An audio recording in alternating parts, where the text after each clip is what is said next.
Welcome back to Mike's Place, guys.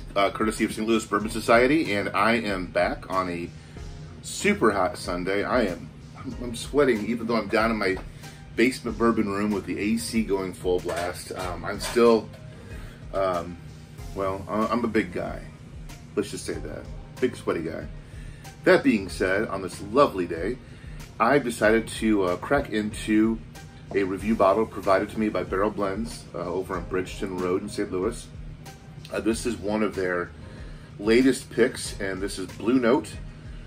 This one is unfiltered, uncut. It is 120.7 proof, and it has the distinguishing feature of being a tornado surviving bottle. Now, if you know your bourbon in the past couple years, you know that there's been a tendency to maybe overplay some of those environmental factors. I'm talking to you, Buffalo Trace, E.H. Taylor, tornado surviving, whatever, going for thousands on secondary because it happened to be part of a collapse of a warehouse, and they fetched the bottles out of the wreckage and they bottled them, and here you have this rare storm survival bottle. Now, I looked up the history of this Blue Note, and it's produced by Blue Note out of Memphis, Tennessee.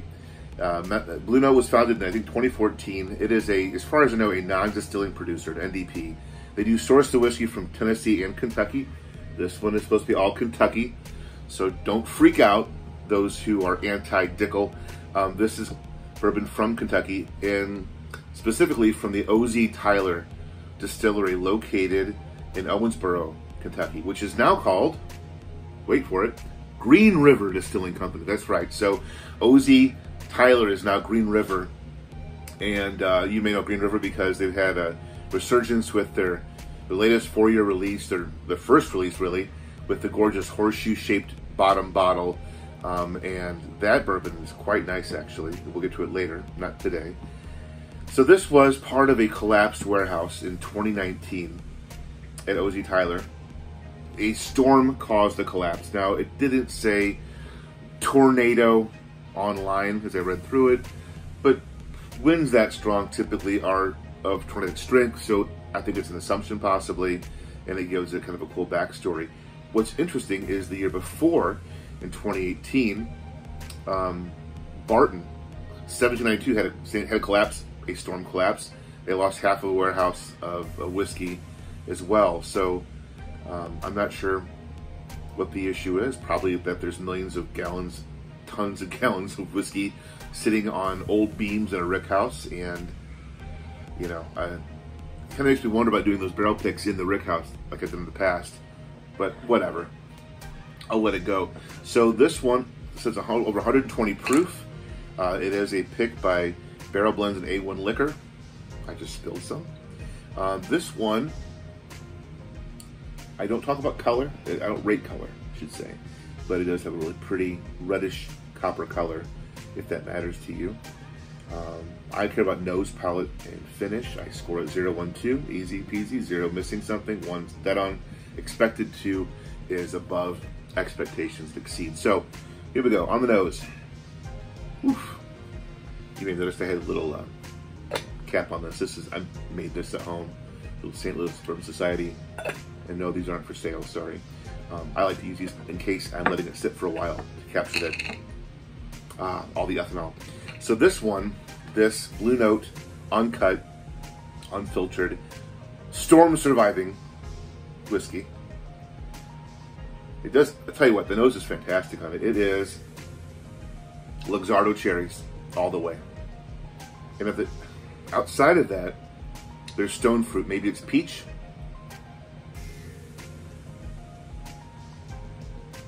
Or Tangelo, I don't know what to call it. It all is very peachy, very fleshy, sweet summer, peachy, but lots of Luxardo cherry too. So if you like that strong cherry nose like you get in Makers, you'll probably like the nose on this one as well. Cherry and stone fruit, and very sweet. I don't get a lot of really any vanilla or any like classic brown sugar in the nose. It really is all fruit. Really nice, kind of special. Let's give it a shot on the palate, shall we?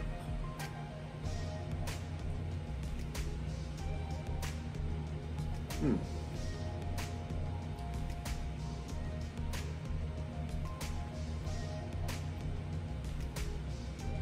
Ooh. A lot of alcohol in that one.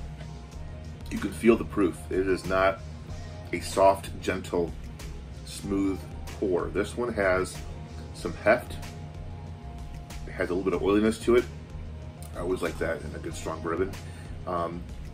There's the vanilla on the tongue. Try it again. Mm.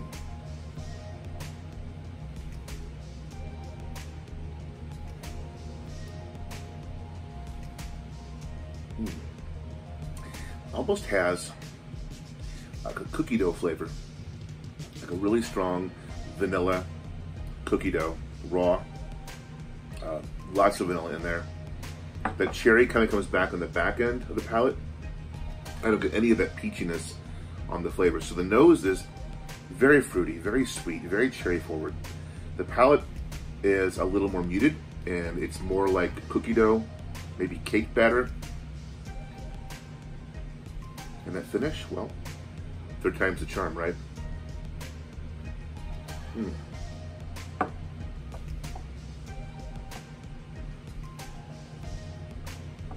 The finish is